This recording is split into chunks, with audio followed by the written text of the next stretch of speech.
একজন মুমিনের সামনে যখন কোরআন তেলাওয়াত করা হয়, কোরআনের তাফসীর করা হয়, কোরআন আলোচনা করা হয়, তখন ঈমানদারের কি বেড়ে যায়? জোরে বলেন, কি বাড়ে? ঈমান বেড়ে যায়। তাহলে কি কোরআন শোনার দরকার আছে না নাই? কোরআন শুনতে হবে, কোরআনের সহজ পড়তে আসতে হবে, কোরআনের কাছে আসতে হবে, কোরআন থেকে সমাধান নিতে হবে, কোরআন দিয়ে রাষ্ট্র চালাইতে হবে, কোরআন দিয়ে সংসার চালাইতে হবে। কথা বলেন ঠিক কি ঠিক না? আল্লাহ পাক রব্বুল আলামিন বলেন, তোমরা যদি কোরআন শোনো তোমাদের ঈমানে বেড়ে যাবে। কিন্তু পূর্বে আমরা 16 বছর 17 বছর কোরআন শুনতে পারি নাই। ঈমান নামক এই গাছে আমরা পানি দিতে পারি নাই। এমনকি যারা কোরআনের তাফসীর করেছে, কোরআনের আলোচনা করেছে, কোরআনের বাহুবে তাদেরকে অ্যারেস্ট করে জেলখানার ভিতর ঢুকাইছে। কথা বলেন ঠিক কি ঠিক না? শুধু তাই নয়, মুসলমান, এ তানের মুসলমান, ভালো করে শুনতে হবে। যদি ঈমানকে তাজা করতে হয়, ঈমানকে খাঁটি করতে হয়, তাহলে আমাদের কোরআন শোনার দরকার আছে না নাই? এই যুবক, কোরআন শোনার দরকার আছে না নাই? যেইখানে কোরআন সেইখানে যুবক থাকবে, যেইখানে কোরআন সেইখানে মুসলমান থাকবে। কথা বলেন ঠিক কি ঠিক না? শুধু তাই নয়, আল্লাহ পাক রব্বুল আলামিন বলেন, তোমরা যদি কোরআন থেকে সরে যাও, কোরআন থেকে তোমরা সরে যাও, তাহলে তোমাদের শাস্তি হবে দুইটা। কয়টা বলেন? দুইটা শাস্তি হবে। আল্লাহ পাক রব্বুল আলামিন বলেন, ওয়ামান আ'রাদা আন যিকরি ফাইন্না লাহু মাঈশাতান দানকা ওয়া নাহশুরুহু ইয়াওমাল কিয়ামাতি আ'মা। আল্লাহ পাক রব্বুল আলামিন বলেন, ওয়ামান আ'রাদা আন যিকরি, এ মুসলমান, দিনের কান লাগায়ে শোনো।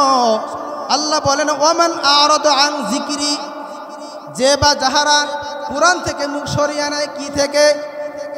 কোরআন থেকে মুখ সরিয়ে নেয়, কোরআন থেকে চোখ সরিয়ে নেয়। এমন কিছু মুসলমান আমাদের জমিনে আছে না নাই? এ আছে না নাই? যেইখানে কোরআন সেইখানে মুসলমান থাকে না। শুধু তাই নয়, দেখবেন কোরআন শুনলে ঈমান বেড়ে যায়।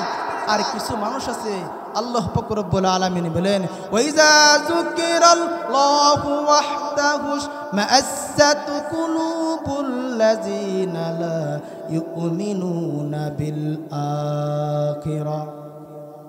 আল্লাহ পাক রব্বুল আলামিন বলেন, যেই কোরআন শুনলে ঈমান বেড়ে যায়। আবার এই কোরআন শুনলে কিছু মানুষের জ্বালা শুরু হয়ে যায়। আছে না নাই? আছে। দেখবেন যেইখানে কোরআন সেইখান থেকে সরে চলে যায়। মাহফিলের জন্য আপনি চাঁদা চাইবেন, কই না ওইখানে দেব না, গানে দেব তো মাহফিলে দেব না। কথা বলে না কেন? কিন্তু কিছু মানুষের কোরআন শুনলে ঈমান বৃদ্ধি পেয়ে যায়। আবার কিছু মুসলমান আছে, তাদের কোরআন শুনলে জ্বালা শুরু হয়ে যায়। এমনকি ওই কোরআনের মাহফিলের বিরুদ্ধে 144 ধারা জারি করে। আছে না নাই?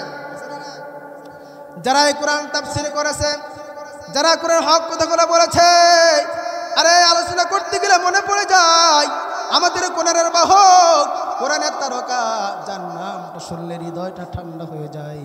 তার নাম হলো আল্লামা দেলোয়ার হোসেন সাঈদী।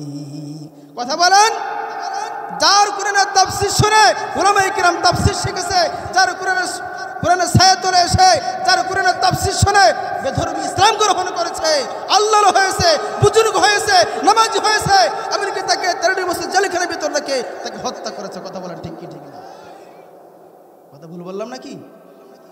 তো কোরআন থেকে সরে যাওয়া যাবে না মুসলমান, কোরআন শুনতে হবে। আর যারা কোরআন থেকে সরে যাবে তাদের শাস্তি হবে কয়টা? জোরে কোন? খারাপ লাগতেছে? শেষ করে দেব। আল্লাহ বলেছেন, ওয়ামান আ'রাদা আন যিকরি ফাইন্না লাহু মাঈশাতান দানকা ওয়া নাহশুরুহু ইয়াওমাল কিয়ামাতি আ'মা। আল্লাহু আকবার বলেন। যে বা যাহারা কোরআন থেকে চোখ সরিয়ে নেবে, যে বা যাহারা কোরআন থেকে মুখ সরিয়ে নেবে, তাদের 1 নম্বর শাস্তি হলো দুনিয়া থেকে হয়ে যাবে মুসলমান, তাদের জীবনটা সংকীর্ণ হয়ে যাবে। কি হয়ে যাবে?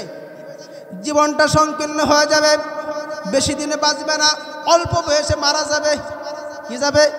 অল্প বয়সে মারা যাবে, হায়াত শেষ হয়ে যাবে।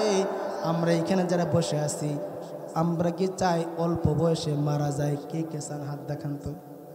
কেউ চান? হ্যাঁ, ওই 100 বছর 150 বছর বসবো, কথা বলে না, মর কথা খুশ কথা বলে না কেন?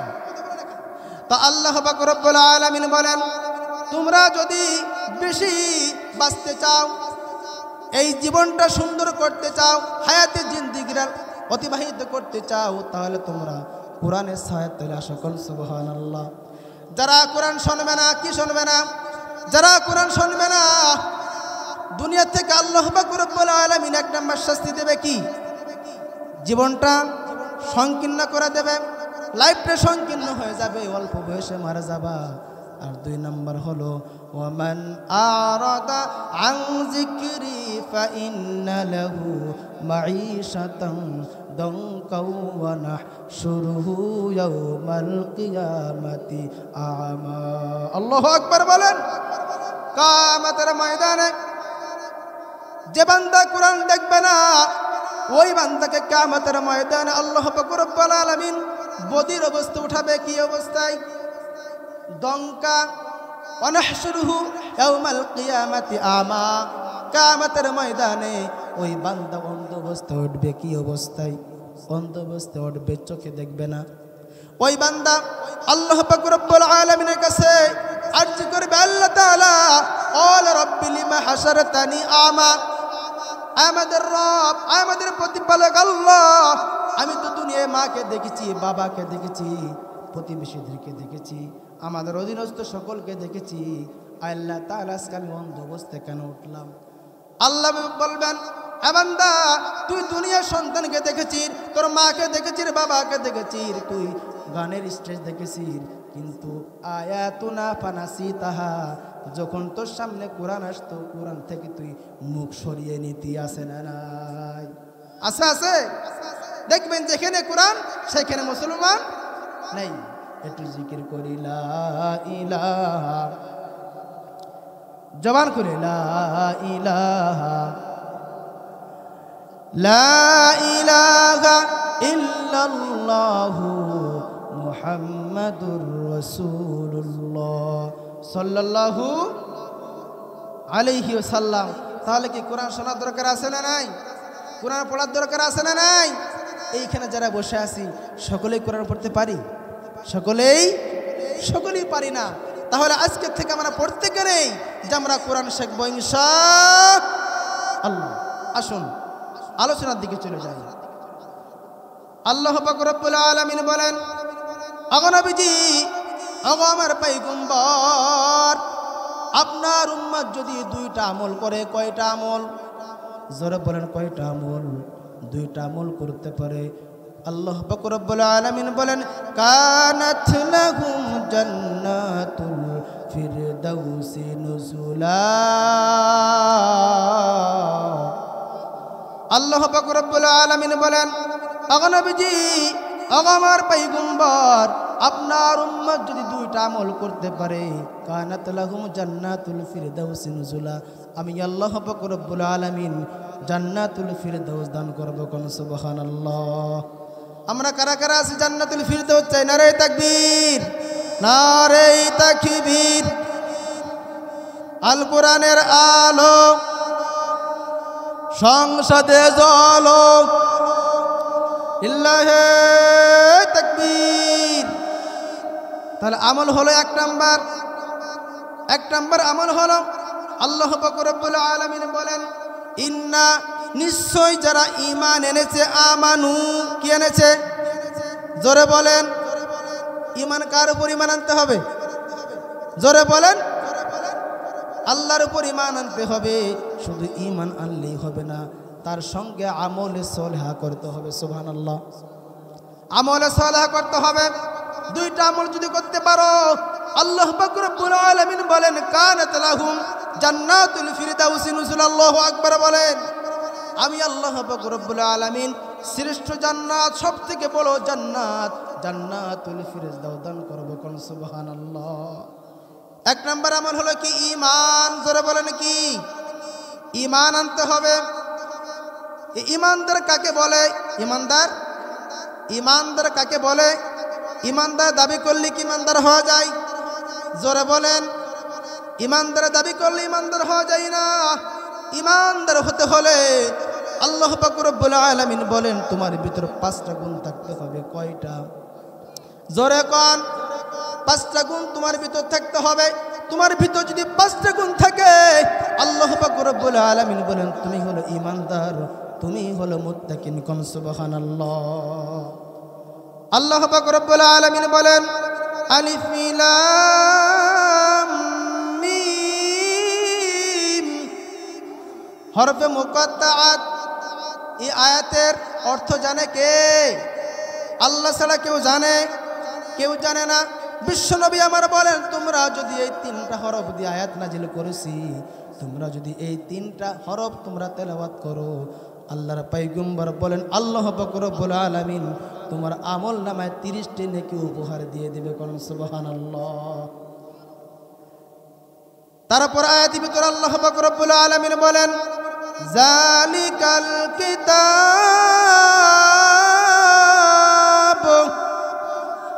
এটা এমন একটা কিতাব, এর ভিতরে কোনো ভুল আছে? জোরে কোন? ভুল আছে? ভুল নেই। আল্লাহ পাক রব্বুল আলামিন বলেন আমি এমন একটা কিতাব নাজিল করেছি, এমন একটা গ্রন্থ নাজিল করেছি যার ভিতরে কোনো ভুল নেই। লা রাইবা ফি, লা রাইবা ফি, ভুলের কোনো অবকাশ নেই। এমন কিতাব যে কিতাব শুনলে ইমানদার হওয়া যায়, মুত্তাকিন হওয়া যায়। কোন সুবহানাল্লাহ। আল্লাহ পাক রব্বুল আলামিন এমন কিতাব নাজিল করেছেন, এমন গ্রন্থ নাজিল করেছেন যার ভিতরে কোনো ভুল নাই।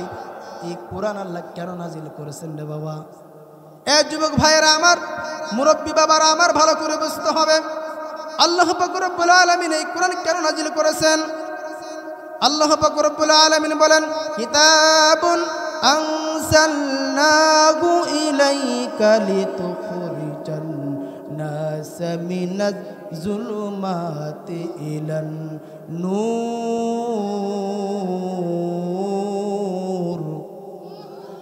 আল্লাহ পাক রব্বুল আলামিন বলেন আমি এই কিতাব এই জন্যই তো নাজিল করেছি, ওগো পয়গম্বর আমি এই জন্য তো কিতাব নাজিল করেছি, কোরআন নাজিল করেছি, যে কোরআনের ভিতরে কোনো ভুল নাই। আমি এই জন্য নাজিল করেছি কোরআন। এই কোরআন আপনি উম্মতদেরকে শোনায়া সুদখোরকে শোনাবেন, সুদ থেকে ফিরে আসবে। আমি কোরআন নাজিল করেছি মুত্তাকিন বানানোর জন্য, যুলুমাতিলান নূর, অন্ধকার থেকে মানুষকে আলোর দিকে আনার জন্য। কোন সুবহানাল্লাহ। আলোর দিকে আনার জন্য কোরআন নাজিল করেছেন। এই কোরআন আমাদের শুনতে হবে। এই কোরআন যদি আমরা শুনি তাহলে আমরা আলোর দিকে আসতে পারবো। আল্লাহ পাক রব্বুল আলামিন বলেন তোমরা যদি ইমানদার দাবি করো, কি দাবি করো? ইমানদার দাবি করো, তোমার ভিতরে 5টা গুণ থাকতে হবে। 1 নাম্বার গুণ হলো আল্লাযীনা ইউমিনুনা বিল গায়ব। আল্লাহু আকবার বলেন। 1 নাম্বার গুণ থাকতে হবে তোমার ভিতর। এই যুবক ভাইরা আমার, মুরব্বী বাবার আমার, 1 নাম্বার গুণ হলো তোমাকে গায়েবকে বিশ্বাস করতে হবে। কোন সুবহানাল্লাহ। গায়েব চেনেন? যেটা দেখা যায় না তার নাম কি? অদৃশ্য। ওটা দেখা যায়। আমরা কি আল্লাহকে দেখেছি? নবীকে দেখেছি? জান্নাত দেখেছি? জাহান্নাম দেখেছি? বিশ্বাস করি কিনা? জোরে বলেন। বিশ্বাস করি। এটার নাম কি? এটার নাম গায়েব। 1 নাম্বার হলো গায়েব, অদৃশ্য প্রতি বিশ্বাস আনয়ন করা। আর 2 নম্বর হলো ওয়ায়ুকিমুনাস সালাহ। আল্লাহু আকবার বলেন। 2 নম্বর বৈশিষ্ট্য হলো এ মুসলমান নামাজ কায়েম করা। কি করা? জোরে বলেন। নামাজ কায়েম করা, নামাজ প্রতিষ্ঠিত করা। নামাজ পড়া না, নামাজ কি না? জোরে বলেন। নামাজ পড়ার কথা আল্লাহ পাক রব্বুল আলামিন 1 জায়গায় বলেছেন। কয় জায়গা? এক জায়গায় বলেছেন নামাজ পড়ো। নামাজ কি করো? নামাজ পড়ো। ফাসল্লি লিরাব্বিকা ওয়ানহার। নামাজ কি করো? নামাজ পড়ো। নামাজ কি করো? ওগো নবীজি ইন্না আ'তাইনাকাল কাউসার ফাসল্লি লিরাব্বিকা লিরাব্বিকা ওয়ানহার। আল্লাহু আকবার বলেন। ওগো নবীজি, আপনাকে আমি হাউজে কাউসার দান করেছি, কোন সুবহানাল্লাহ। ফাসাল্লি লিরাব্বিকা ওয়ানহার, আপনার রবের জন্য আপনি নামাজ পড়েন। নামাজ কি করেন? রব্বিকা ওয়ানহার, নামাজ পড়েন। আর আল্লাহ পাক রব্বুল আলামিন 82 জায়গায় বলেছেন তোমরা নামাজ কি করো? জোরে কয় না করে, নামাজ কায়েম করো, নামাজ কায়েম করো কথা আল্লাহ পাক রব্বুল আলামিন বলেছেন 82 জায়গা। ভিন্ন জায়গা আল্লাহ পাক রব্বুল আলামিন বলেন তোমরা ফি সাবিলিল্লাহ, জিহাদ ফি সাবিলিল্লাহ, আল্লাহর রাস্তায় সংগ্রাম করো, কোন সুবহানাল্লাহ। কি করো? আল্লাহর রাস্তায় কি করো? সংগ্রাম করো। সংগ্রাম কি? জিহাদ করো। কি করো? জিহাদ করো। এই জিহাদের কথা আল্লাহ পাক রব্বুল আলামিন 917 জায়গা বলেছেন, কোন সুবহানাল্লাহ। 82 বেশি না 917 বেশি? জোরে কয় না? 917 বেশি। কিন্তু আমরা নামাজ দাও বা পড়ি, কিন্তু জিহাদের কথা শুনলাম আমরা পিছন থেকে দৌড়ে কথা কয় না, আছে না নাই? কিন্তু নামাজ শুধু নিজেই পড়লে হবে? নিজেই পড়লে হবে না, নামাজ কায়েম করতে হবে। কায়েম কাকে বলে? কায়েম কি জিনিস? নিজে নামাজ পড়তে হবে। তোমার মেয়েকে নামাজ পড়ার কথা বলতে হবে, কথা বলে না কেন? তোমার সন্তানকে নামাজের কথা বলতে হবে। আল্লাহ পাক রব্বুল আলামিন বলেন ইয়া আইয়ুহাল্লাযীনা আমানু কু আনফুসাকুম ওয়া আহলিকুম নারা। আল্লাহ পাক রব্বুল আলামিন বলেন ইয়া আইয়ুহাল্লাযীনা আমানু, হে ঈমানদার, কু আনফুসাকুম ওয়া আহলিকুম নারা, আগে তুমি নিজে জাহান্নাম থেকে বাঁচো, ওয়া আহলিকুম নারা, আর তোমার আহল পরিবার বাঁচাও। কন্না সুবহানাল্লাহ। আমাদের সমাজে দেখবেন হাজী সাহেব আছে না নাই? এলাকা হাজী আছে, বেশি হাজী সাহেব, ওনাদের কথা বলি বেজার হয়েন না।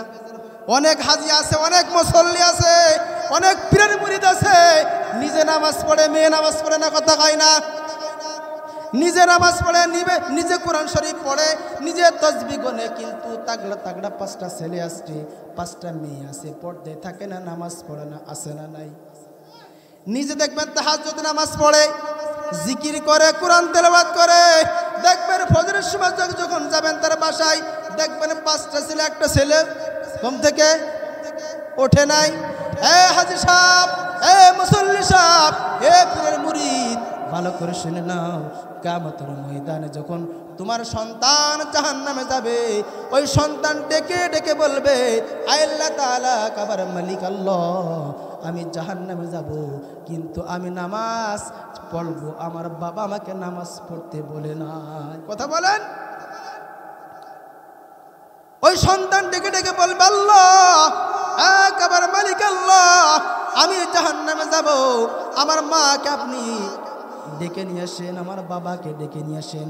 যদি জাহান্নাম আমার যেতে হয়, আব্বা আমার ঘাড়ে পাড়া দিয়ে আমি জাহান্নামে যাব। নাউজুবিল্লাহ কবেন না? তাহলে কি নামাজ কায়েমের দরকার আছে না নাই? নামাজ কায়েম করতে হবে। নামাজ যদি কায়েম করতে হয়, আমার মতন ছোট হুজুর, বড় হুজুর যতই মাঠে ময়দানে বয়ান করি, কথা বলে না কেন, এই নামাজ কায়েম হতে পারে, নাও পারে। আপনাদের কাছে আমি নসিহত করতেছি, আমার কথা শুনতেও পারেন, নাও পারেন, কিন্তু পার্লামেন্টে যদি নামাজের বিলটা পাস হয়ে যায়, তাহলে কি নামাজ কায়েম হবে কি হবে না? হবে কি হবে না? ওই সংসদ ভবন থেকে যদি নামাজের বিলটা পাস করে, তাহলে নামাজ কায়েম হবে কি হবে না?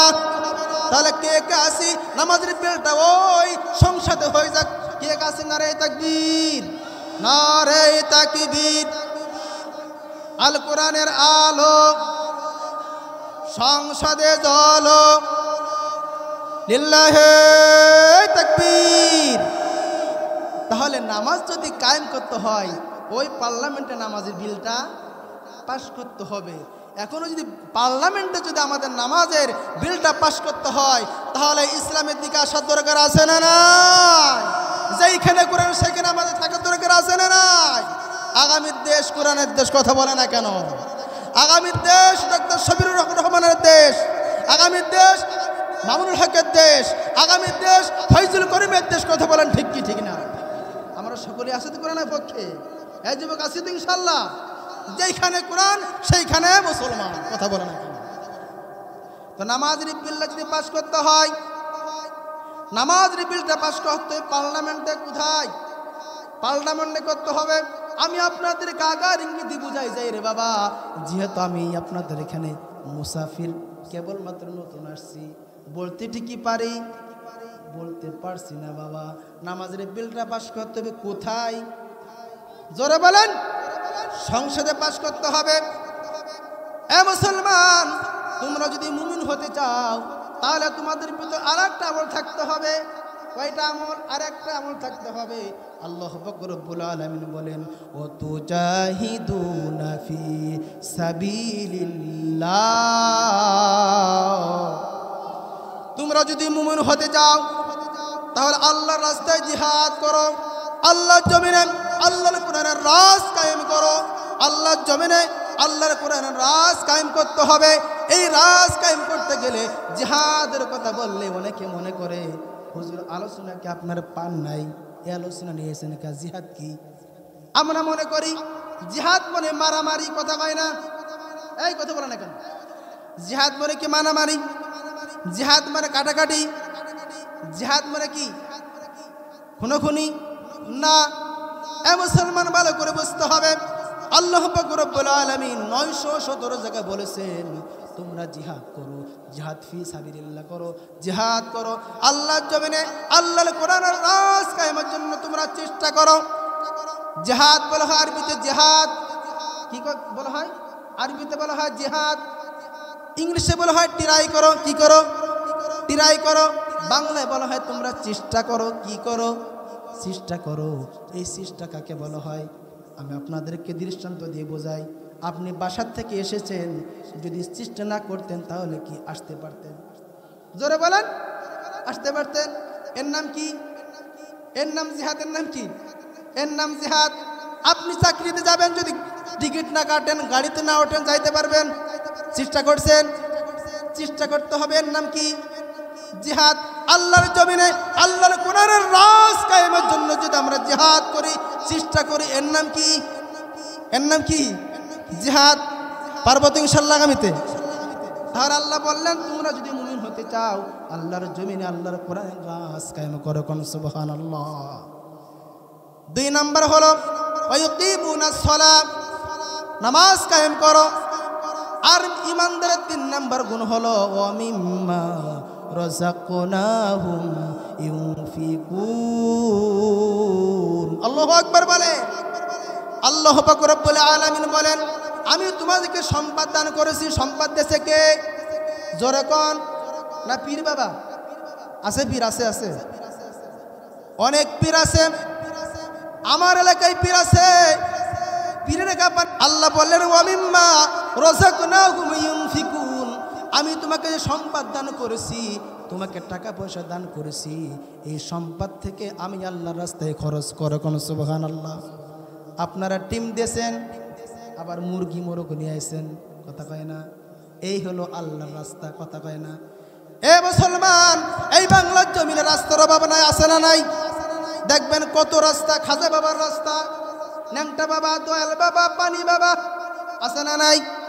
আবার গান গায় কিরামান কাতিবিনে রোজ হাসরের দিন, কিরামান কাতিবিনে রোজ হাসরের দিন আল্লাহ দরবারে যদি করে অভিযোগ, আমি বলবো দুনিয়ায় ছিলাম খাজা বাবার লোক। কথা কয় না করে? কিরামান কাতিবিনে রোজ হাসরের দিন, কিরামান কাতিবিনে রোজ হাসরের দিন আল্লাহ দরবারে যদি করে অভিযোগ, আমি বলবো দুনিয়ায় ছিলাম পানি বাবার লোক, আমি বলবো দুনিয়ায় ছিলাম ন্যাংটা বাবার লোক। কথা কয় না? আছে আছে আছে। এই কথাটা এমন হবে না। এ মুসলমান, এ দারের যুবক, এই কথাটা এমন করে বলতে হবে কিরামান কাতিবিনে রোজ হাসরের দিন, কিরামান কাতিবিন রোজ হাসরের দিন আল্লাহ দরবারে যদি করে অভিযোগ আমি বলবো দুনিয়ায় ছিলাম মুহাম্মাদের লোক। নারে তাকবীর। এই বললে পার পাওয়া যাবে, কিন্তু আমরা এই দুনিয়ায় কত রাস্তা খুঁজি, কথা বলে না কেন? দেখবেন এই দরবারে গরু মানে, ওই দরবারে ছাগল বানতেছে, কিন্তু নিজের মা নিজের বাবা না খেয়ে আছে, আসে না নাই? কিন্তু তোমার পীরের দরবারে মানা যাবে? মানা যাবে না। আবার দেখবেন পীরে মরে গেছে 10 বছর আগে, পীরের দরবারে যে সিজদায় পড়ে আছে, আসে না নাই? এটা করা যাবে? পীর সাহেব আমাকে সওয়াল দাও, কি দাও? আমাকে মেয়ে দাও, আমার চাকরি ব্যবস্থা করে দাও, আবার টাকা দিয়ে আসা, আসে না নাই? এটা দেওয়া যাবে? আরে পীর তো মুরে ভূত হয়েছে, কথা কয় না, ও তোমার চাকরি করতে দেবে? এইগুলা করে যাবে না মুসলমান। আল্লাহ বলেন ওয়ামিম্মা রাযাকনাহুম ইউনফিকুন, আল্লাহ দিয়া মাল থেকে আল্লাহর রাস্তায় খরচ করো। কোন রাস্তায়? আল্লাহর রাস্তায় খরচ করতে হবে। দেখবেন মহিলাদের প্যানেল আছে নাকি? আছে মহিলাদের? মহিলারা আছে? একটু বলে যায় নাকি? বলবো। মহিলারা অন্য সাধারণত বাসায় থাকে, বাসায় থাকে না? বাসায় থাকে। এই পীর মানা যাবে না, ফকির মানা যাবে। ইন্না শিরকা লা যুলমুন আযীম। এই শিরক গুণ আল্লাহ পাক রব্বুল আলামিন মাফ করে? মাফ করে না। মুরব্বী বাবারা, যুবক ভাইরা, অন্য বাসায় থাকে না, কিন্তু বাসায় কে থাকে? মহিলা থাকে না? মহিলারা থাকে। দেখবেন ফকির আসছে, আসে বলতেছে মা তোমার তো সংসারের অভাব, অনটন, দেখি তোমার হাতটা দেখি। আর মহিলার যখন এই কথা শুনে নরম হয়ে যায়, কথা বলে না কেন? মহিলাদের মনটা কি নরম না? নরম মন। যখন বলেছে মা তোমার সংসার অভাব কেন মা, দেখি তোমার হাতটা দেখি, আমি বলে দিতে পারি তোমার কি হবে। ওই মা বোনেরা জলদি করে হাতটা দেখাই, নাউযুবিল্লাহ। ফকিরকে হাত দেখানো যাবে? আলেমদেরকে হাত দেখানো যাবে? হাত দেখানো যাবে না। এখন ফকির বলে মা তোমার 5টা ছেলে আছে, আমি হাত দেখে বলে দিলাম আগামী মাসের 1 তারিখে 5 জনই আফ্রিকায় চলে যাবে। কোথায় যাবে? আফ্রিকায় চলে যাবে। আর তুমি 10 দিন পরে 10 লক্ষ টাকার মালিক হয়ে যাবা। কয় লক্ষ? 10 লক্ষ টাকার মালিক হয়ে যাবা। এই মা বোন শুনে গিলেটা চমকে গেছে, বাবা আমার স্বামী খাটতে খাটতে বান্ধন ছুটে যাইতেছে, আছে না নাই? কিন্তু ফকির দেখে বলে আমি নাকি 10 লক্ষ টাকার মালিক হব, 5 ছেলে আফ্রিকায় চলে যাবে। ফকির বলে এইগুলা সব সঠিক হয়ে যাবে, কিন্তু টাকা লাগবে 5,000। কয় হাজার? জোরে কয় না? 5,000 টাকা লাগবে, 5,000 টাকা লাগবে। এই কথা শোনার পরে ওই মা বোন 5,000 টাকা দিয়ে দিয়েছে, না চলে যাবে, টাকা নিয়ে চলে গেছে বাসায়। এখানে সন্ধ্যার সময় স্বামী আসছে, কষ্ট করে বাটার থেকে আসছে, আসে বলতেছে নারগিসের মা 5,000 টাকা দাও, বাজারে যাব। এনে বলতেছে 5,000 টাকা ফকিরকে দিয়ে দিছি। কারে দিছি? ফকিরকে দিয়ে দিছি। কেন ফকিরকে দিলা? আমি তোমাকে বললাম 5,000 টাকা ভালো করে রেখে দাও, কাউকে দেখাবা না, কাউকে দিবা না, কেন তুমি ফকিরকে 5,000 টাকা দিলা? বলে স্বামী গো রাগ করেন না, ফকির এমন কিছু কথা বলেছে, আপনি তো 5,000 দিতে রাজি হয়ে যাবেন। বলো কি? কয় ফকির বলেছে হাত দেখে 1 মাস পরে 5টা ছেলে আফ্রিকায় চলে যাবে। নাউজুবিল্লাহ খান। আর বলেছে এ বাবুন, আর তুমি 10 দিন পরে 5 লক্ষ টাকার মালিক হয়ে যাবা। এই কথা বলার সঙ্গে সঙ্গে বলছে 5,000 টাকা লাগবে, আমি দিয়ে দিছি। আমি কি? আমি দিয়ে দিছি। কত সেন্টিমিটার গরম হয়ে গেছে, কষ্ট করে টাকা উপার্জন করেছি, ইটের ভাড়ায় কাজ করেছি, ধান কেটেছি, পাট কেটেছি, কষ্ট করে টাকা নিয়ে আসছি। আমি তোকে বললাম টাকাটা রেখে দে, তুই ফকিরকে কেন দিয়ে দিলি? সেন্টিমিটার গরম হয়ে গেছে। ফকিরের বাড়ি কোথায়? কোন জায়গা থাকে? কোথায়? কয় বটতলা। কথা কয় না? কোন তলা? ফকির যারা আছে দেখবেন বটতলা, খেজুরতলা, মান্দারতলা, বাবালতলা, এই যা থাকে। কথা কয় না? থাকে না? এখন সেন্টিমিটার গরম হয়ে গেছে, হাঁটি হাঁটি পা পা করে ফকিরের বাসায় চলে গেছে। যাই বলতেছ ফকিরের বাড়ি কো আছো? ভিতর থেকে আওয়াজ আসলে কে? আমি মুসাফির প্রতীক। তা ফকির কোথায়? ফকির তো বাসায় নাই। কোথায় গেছে? কয় বট গাছের তলায়। কোথায়? জোরে কয় না করে, বট গাছের তলায় চলে গেছে। বট গাছের তলায় যায় দেখে ফকির নাক ডাকে ঘুমাইতেছে। তেল মাখাইয়ে নাকটা কি করতেছে? ঘুমাইতেছে। অত সেন্টিমিটার গরম হয়ে গেছে, ঠাস করে মারছে লাথি। কথা কয় না, কি মারছে? এক লাথি মারার পরে বলতে মাল্লিকা, ওই কথায় বলার সঙ্গে সঙ্গে আর এক লাথি। মাল্লিকা আর এক চর। এখনো বলতেছে ফকির গতকালকে সন্ধ্যার সমাজে 5,000 টাকা নিয়ে আসির, 5টা ছেলে আফ্রিকায় চলে যাবে, 10 লক্ষ টাকার মালিক হব পরের দিন। এটা তুই বলে দিতে পারলি, কিন্তু পরের দিন তুই লাথি খাবি এটা জানিস নি। কথা কয় না, এইটা করা যাবে? গায়েবে খবর কে জানে?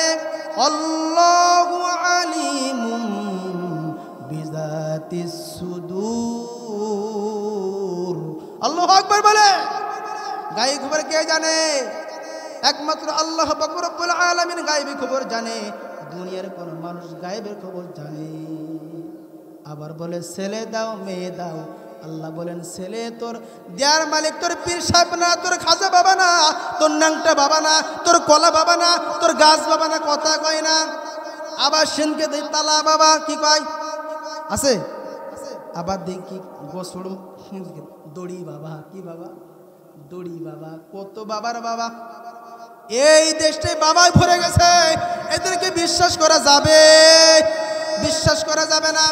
যদি ইমানদার হয় অমিম্মা রাযাকনাহুম ইউনফিকুন। আল্লাহু আকবার বলে। আল্লাহ দেয়া মাল থেকে আল্লাহর রাস্তায় খরচ করতে হবে। 4 নাম্বার বৈশিষ্ট্য।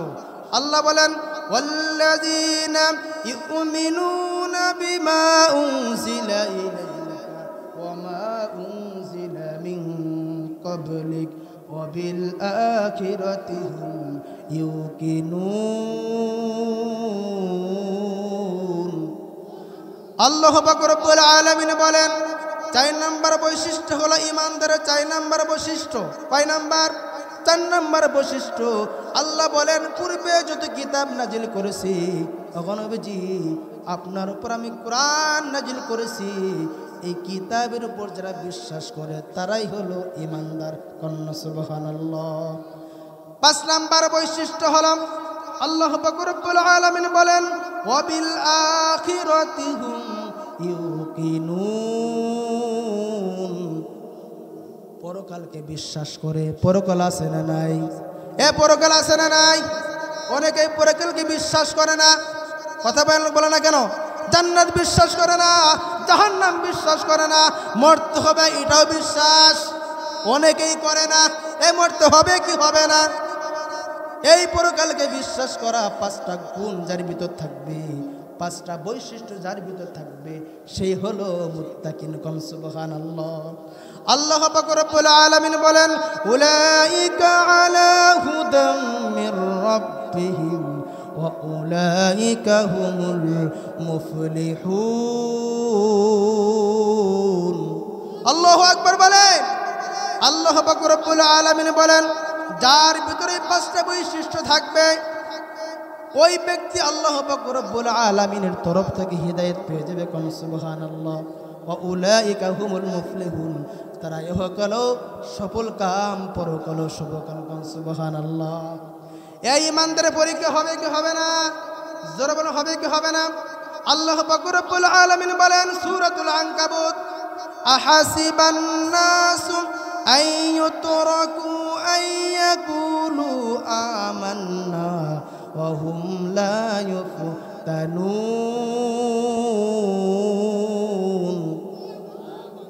আল্লাহ পাক রব্বুল আলামিন বলেন তোমরা যারা ইমানদার দাবি করো, কি দাবি করো?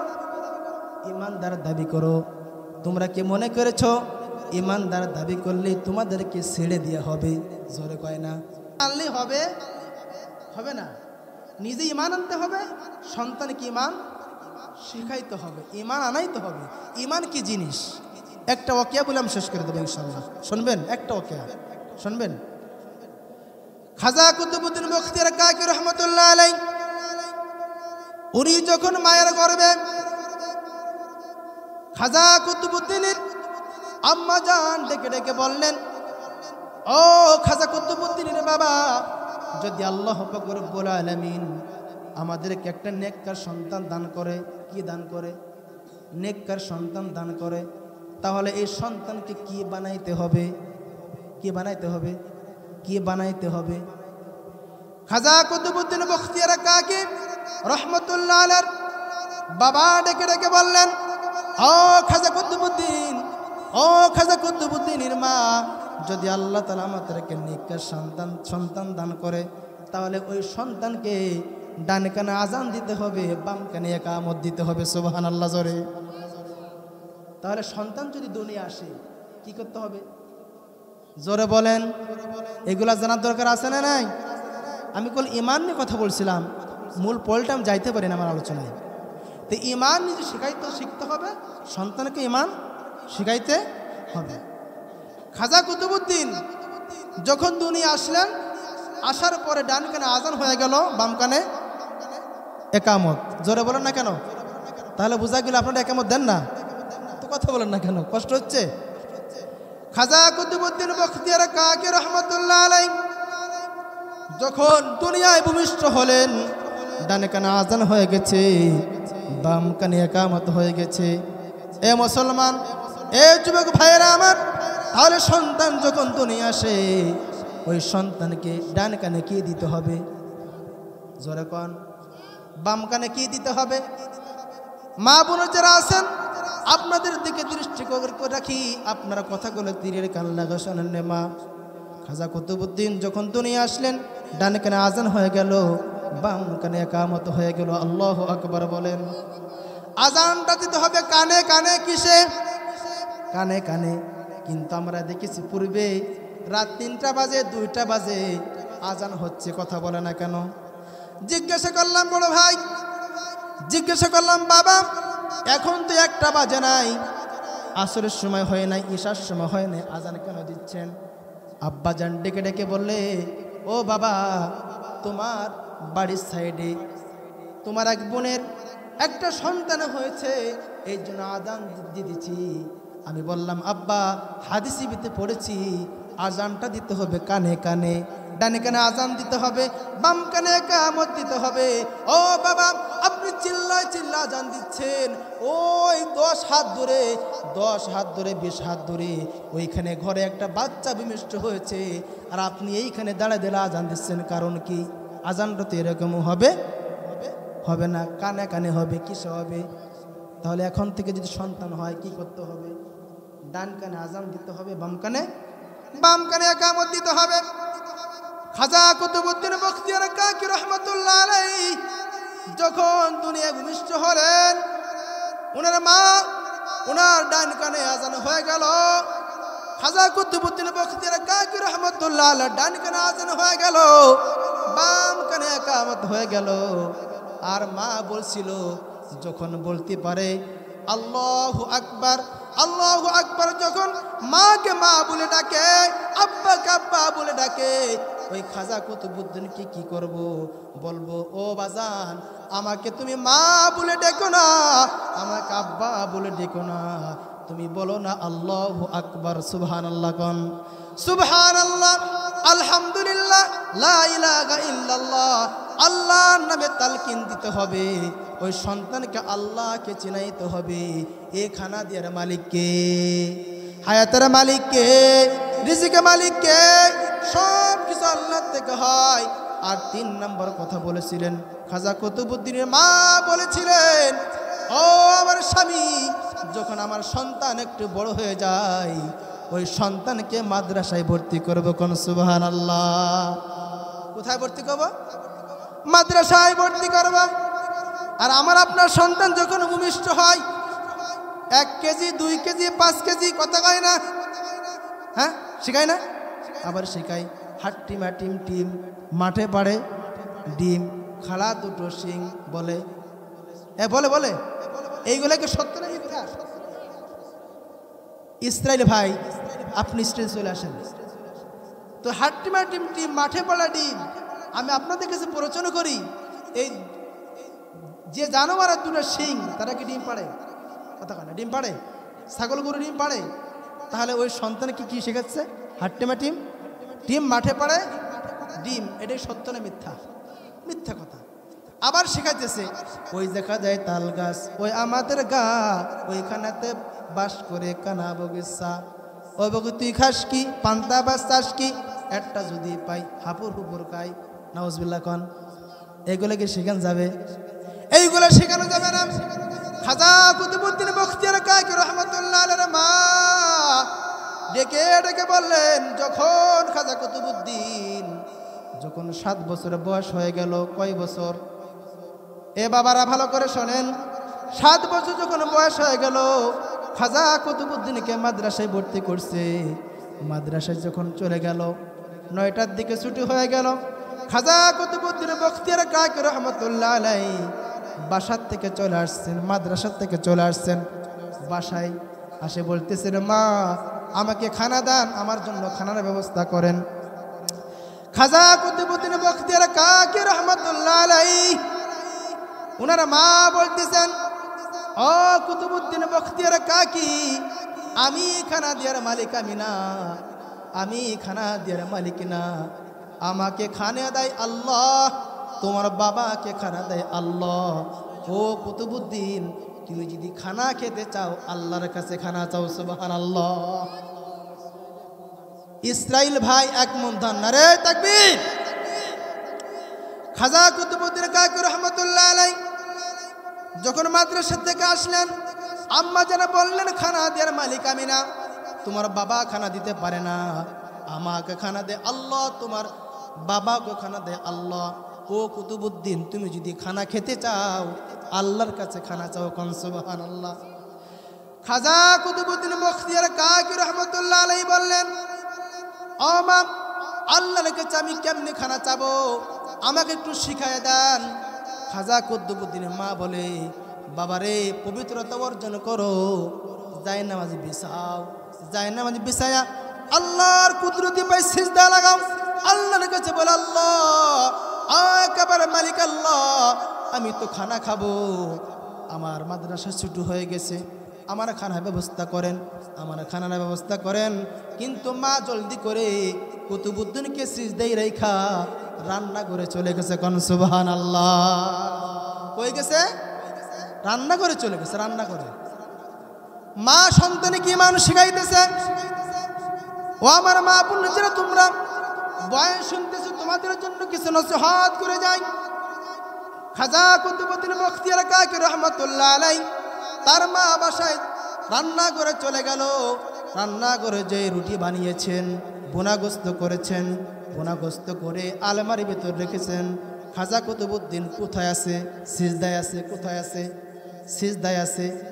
এখন মা ডেকে ডেকে বলেন, আ কুতুবউদ্দিন, আমার মনে সাক্ষী দিতেছে, ও কুতুবউদ্দিন, আল্লাহ পাক রব্বুল আলামিন তোমার জন্য খানার ব্যবস্থা করেছে। কোন সুবহানাল্লাহ। এখন কুতুবউদ্দিন বলে, আম্মা গো, কই খানা কই? আমার মনে সাক্ষী দিচ্ছে আলমারির ভিতরে। কোন সুবহানাল্লাহ। কুতুবউদ্দিন বখতিয়ার কাকি রহমাতুল্লাহ আলাইহি আলমারির ভিতর যখন খানা পাইলেন, পাওয়ার সঙ্গে সঙ্গে খানা খেলেন। খানা খেয়ে মাদ্রাসায় চলে গেলেন। আফার দুপুরবেলা আসছে। ওই কুতুবউদ্দিন আর মার কাছে খানা চাই না। আল্লাহু আকবার। বাবার কাছে খানা চাই না। কুতুবউদ্দিনকে মা শিখিয়ে দিয়েছে, বাবা গো, আমি খানা দিতে পারি না, তোমার বাবা খানা দিতে পারে না। খানা দেওয়ার মালিককে? জোরে বলেন না কে? আল্লাহ খানা দেওয়ার মালিক। কুতুবউদ্দিন সিজদায় পড়ে খানা চায়, আর মা জলদি করে রান্না করে যে বোনাগোস্ত রুটি বানায়া নিয়ে আসে, আর সন্তানকে ঈমান শিখাইতেছে। কোন সুবহানাল্লাহ। একদিন, 2 দিন, 5 দিন চলে গেল। খাজা কুতুবউদ্দিন বখতিয়ার কাকি রহমাতুল্লাহ আলাইহির মা বাসার থেকে নানু বাড়ি চলে গেছে। সন্তানের কথা তার মনে নাই। এমন হয় কি হয় না? সন্তানের কথা মনে নাই, কিন্তু হঠাৎ করে আসে দেখে মা তো বাসায় নাই। কুতুবউদ্দিন কি শিখাইছে? কুতুবউদ্দিন, আমি খানা দিতে পারি না, খানা দেয় কে? এর জোরে বলেন, খানা দেয় কে? এই যুবক গভীর রজনী তাহাজ্জুদের সময় দোয়া কবুল হওয়ার সময় একটু বলে যাবেন আল্লাহু আকবার, আল্লাহু আকবার। খাজা কুতুবউদ্দিন বখতিয়ার কাকি রহমতুল্লাহ আলাইহি মাকে পায় নাই, কিন্তু সিজদায় পড়ে বলে আল্লাহ, আমার মা শিখাইছে খানা যদি যেতে হয়, খানা যদি পেতে হয়, তুমি মাওলার কাছে খানা চাইতে হবে।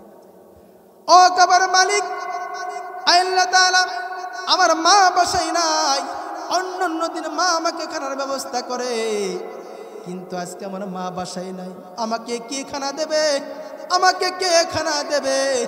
খাজা কুতুবউদ্দিন কান্না করতেছে সিজদায় পড়ে। আল্লাহ পাক রব্বুল আলামিন বলেন, ও জিবরাইল যা যা যা, জলদি করে জান্নাত থেকে ভুনা গোস্তের রুটি নিয়ে চলে যা। কোন সুবহানাল্লাহ। আল্লাহ পাক রব্বুল আলামিন ফেরেশতা দিয়ে যখন ভুনা গোস্তের রুটি নিয়ে আসলেন, এনে জায়নামাজের তলে রুটি রেখে দিলেন। খাজা কুতুবউদ্দিন জান্নাতি খানা গিরান হয় কি হয় না? জোরে বলেন। অন্যদিন যে খানা খেয়েছে তার থেকে শত শত গুণ সুঘ্রাণ আসতেছে। খাজা কুতুবউদ্দিন সিজদার থেকে উঠে গেছে, উঠে দেখি এত সুন্দর ঘিরান কই থেকে আসে রে? খাজা কুতুবউদ্দিন বখতিয়ার কাকি রহমতুল্লাহ আলাইহি দেখে জায়নামাজের তলে ভুনা গোস্ত আর রুটির ব্যবস্থা হয়ে গেছে, বলা যাবে না সুবহানাল্লাহ। খাজা কুতুবউদ্দিন বখতিয়ার কাকি রহমতুল্লাহ আলাইহি জান্নাতি খানা, কি খানা বলেন তো? জান্নাতি খানা সুস্বাদু আছে না নাই? আছে না নাই? জান্নাতি খানা যখন পেল খাজা কুতুবউদ্দিন বখতিয়ার কাকি রহমতুল্লাহ আলাইহি খানা, এ তারুণেরা মুসলমান, তোমাদেরকে ভালো করে বলে যায়, মাকে স্নেহ করবা, মাকে ভালোবাসবা। মা যদি খুশি হয়ে যায়, খুশি হয় কে? জোরে বলেন। যে মা জান্নাত, ওই মা জাহান্নাম কথা বলে না কেন? মাকে খুশি করবেন। বিশ্বনবীর সাহাবী হযরতে আলকামা রাদিয়াল্লাহু তাআলা আনহু, আল্লাহু আকবার। এ মুসলমান ভালো করে শোনো, বিশ্বনবীর সাহাবী হযরত আলকামা রাদিয়াল্লাহু তাআলা আনহু মৃত্যুর শয্যায় পড়ে আছে, মৃত্যুর শয্যায় পড়ে আছে। বিশ্বনবীর কাছে আলকামার স্ত্রী চলে আসলো, আসে ডেকে ডেকে বলে, ওগো পয়গম্বর, ওগো পয়গম্বর, আপনার সাহাবী হযরত আলকামা মৃত্যুর শয্যায় পড়ে আছে, মৃত্যুর শয্যায় পড়ে আছে। আল্লাহর পয়গম্বর 4 জন সাহাবী পাঠাই দিলেন। কয়জন? 4 জন ফের সাহাবী পাঠাই দিলেন। ও সাহাবীরা, যাও যাও আলকামার কাছে চলে যাও, আমার সাহাবী আলকামার কাছে চলে যাও। আলকামার কাছে চলে গেল, যায় দেখে আলকামার জবানে কালিমা জারি হচ্ছে না, কালিমা পড়তে পারছে না। সাহাবাই কেরাম বলতেছে, আলকামা বলো লা ইলাহা ইল্লাল্লাহ, লা ইলাহা ইল্লাল্লাহ মুহাম্মাদুর রাসূলুল্লাহ, লা ইলাহা ইল্লাল্লাহ মুহাম্মাদুর রাসূলুল্লাহ। আলকামাকে সাহাবাই কেরাম কালিমা তালকিন দিতেছেন, কিন্তু হযরত আলকামার জবান থেকে কালিমা নসিব হচ্ছে না, কালিমা জারি হচ্ছে না। হযরতে বিলাল রাদিয়াল্লাহু তাআলা আনহু বিশ্ব নবীর কাছে চলে আসলেন, ওগো নবীজি, আপনার সাহাবী হযরত আলকামা রাদিয়াল্লাহু তাআলা আনহু তাকে কালেমা পড়াইতেছি, কিন্তু তার মুখে আলকামা উচ্চারণ হচ্ছে না, কালেমা উচ্চারণ হচ্ছে না, তালকিন দেওয়া হচ্ছে। বিশ্বনবী ডেকে ডেকে বললেন, ও সাহাবারা, দেখো আলকামার মা বাবা জীবিত আছে নাকি? কে জীবিত আছে? আলকামার মা বাবা জীবিত আছে নাকি? খুঁজতে খুঁজতে খুঁজতে দেখে তার বাবা নাই, একমাত্র জনম দুঃখিনী মা, ওই মা জীবিত আছে। তার মাকে নিয়ে আসা হলো, আলকামার মাকে ডেকে নিয়ে আসা হলো। বিশ্বনবী ডেকে ডেকে বললেন, ও আলকামার মা, আলকামার মা, আলকামাকে কালেমা পড়ানো হচ্ছে, কিন্তু কালেমা পড়তে পারছে না, কালেমা পড়তে পারছে না। আপনি একটু দোয়া করেন। আপনার আলকামা কি এমন কোনো অন্যায় করেছে, এমন কোনো খারাপ আচরণ করেছে? ও আলকামার মা ডেকে ডেকে বলে, ওগো পয়গম্বর, ওগো পয়গম্বর, আমার আলকামা যখন বিবাহ করেছিল না, তার আগে আমাকে ভালোবাসতো, আমাকে মহব্বত করতো, আমাকে স্নেহ করতো। তখন আমার আলকামা যখন বিবাহ করেছে আমাকে খানা দেয় না, আমি জলম দুঃখিনী মা, আমার কোনো খবর নেয় না, আমার সাথে ভালো কথা বলে না, আমার পোশাক কিনে দেয় না। আলকামার মা যখন এই কথা বলেছে তখন আল্লাহর পয়গম্বর বললেন, ও আলকামার মা, আপনি কি আপনার আলকামাকে মাফ করবেন কিনা তাই বলেন। আলকামার মা ডেকে ডেকে বললেন, আগো নবীজি, আগো পয়গম্বর, না না, আমার সন্তানকে আমি মাফ করব না। আল্লাহর পয়গম্বর বিশ্বনবী আমার বললেন, ও সাহাবারা, কিছু লাকড়ি নিয়ে আসো। কে নিয়ে আসো? কিছু লাকড়ি নিয়ে আসো। লাকড়ি সংগ্রহ করো, আলকামাকে মার সামনে আগুন ধরাইয়া পোড়ায় দিয়ে হবে। সাহাবাই কেরাম লাকড়ি নিয়ে আসলেন, জোগাড় করলেন, এখন আগুন ধরাবে। আলকামাকে আলকামার মার সামনে আগুনের ভিতর দিয়ে ভাজা হবে, পোড়ানো হবে। যখন পোড়ানো হবে তখন আলকামার মা বললেন, ওগো পয়গম্বর, 10 মাস 10 দিন গর্ভধারণ করেছি। আমার আলকামাকে আপনি আগুনে পোড়াইতেছেন, যদি আপনি আগুনে পোড়ান আমি সহ্য করতে পারবো না। ওগো নবীজি, আমি আমার আলকামাকে মাফ করে দিলাম। সুবহানাল্লাহ। সাহাবাই কেরাম চলে গেলেন, আলকামার কাছে চলে গেলেন, যে বল আলকামা, বলো লা ইলাহা ইল্লাল্লাহ মুহাম্মাদুর রাসূলুল্লাহ।